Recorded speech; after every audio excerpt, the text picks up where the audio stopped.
स्वप्न को लेकर है। महाराज जी, मुझे स्वप्न में भूत और भगवान एक साथ दिखते हैं। मैं ऐसा कुछ खास हमें ये भूत भावन भगवान, भूत भावन भगवान और आगे शंकर।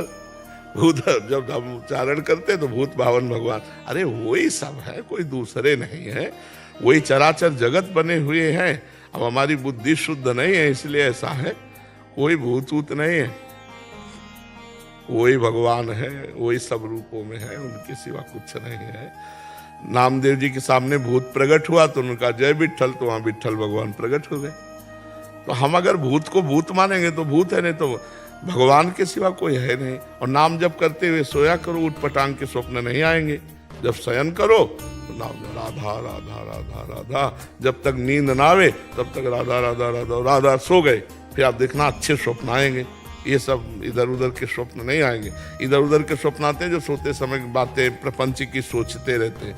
सोते समय नाम जरूर जपना चाहिए, पता नहीं जग पावे कि न जग पावे, ये भी तो है ना। कहो सोते सोते ही दिल फेल हो जाए, इसलिए हम भगवान का नाम, प्रियाजू का नाम जपते हुए सोए, जिससे हमारा शयन भी आनंदमय हो जाए। और अगर स्वप्न आते हैं तो देखो, स्वप्न की दो तीन प्रवृत्तियां होती। एक होता है ऊट पटांग, बेमतलब के स्वप्न आते हैं जिनका कोई अस्तित्व नहीं। और एक होता है जो हमने पूर्व में किया है उन संस्कारों से होता है। और एक होता है आगामी जो होने वाला है उसका संकेत। तीन प्रकार के स्वप्न के होते। एक होता है बिल्कुल सिर पैर के नहीं, बिल्कुल बेकार, ऊट पटांग एकदम, तुकतान ही नहीं। और एक होता है जो पूर्व में हमने किया है उसके संस्कार के स्वप्न आते हैं। और एक आगे जो होने वाला है संकेत, उसके स्वप्न आते हैं।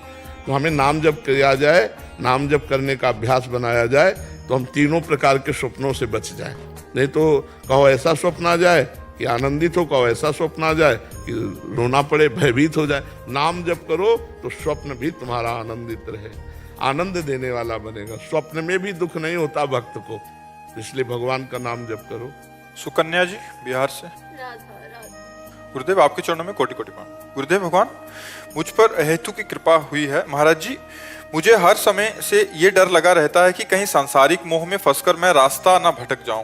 भगवान की शरण में रहो, वो अपने भक्त की रक्षा करते हैं जैसे माँ अपने बच्चे की रक्षा करती है। करूं सदा तिनके रखवारी, जिम बालक राखे महतारी। हम तो फंस ही सकते हैं, आप अगर हमारा हाथ पकड़े तो हम कैसे फंस सकते हैं। हमें भरोसा भगवान का रखना चाहिए, अपना नहीं। अपने तो फेल हो जाएंगे। इतनी दुरंत माया है जो ज्ञानिन कर चित्त अपरही, बरियाई विमोह बस करही। जो बड़े बड़े ज्ञानियों के चित्त का अपहरण करके बलात् मोह में डाल दे, उसे माया कहते हैं। तो भगवान कहते हैं, दैवी हेषा गुणमयी मम माया दुरतया, मामेव ये प्रपद्यन्ते माया में ताम तरन्ते। ये त्रिगुणमयी माया बड़ी दुरत्य है, जो मेरी शरण में आ जाता तो मैं पार करवा देता हूँ। तो हम भगवान के आश्रित रहें, डरे ना, नाम जप करें और भगवान से कहें कि नाथ मुझे बचा लेना, मैं तो फंस जाऊंगा। मेरा तो स्वभाव ही है फंसना, जन्म जन्मांतर से फंसते आ रहे हैं। आप ही मुझे बचाओ प्रभु, आप ही मेरी रक्षा करो, तो रक्षा कर लेंगे वो। हमको तो डरना तो है ही है, पर इतना नहीं डरना कि हम भजन छोड़ दें। कहीं फंस सकते, पक्की बात है आपकी, लेकिन भगवान जब बचाने वाले हैं तो फंसने नहीं देंगे। भगवान की शरण में हो जाओ और नाम जप करो।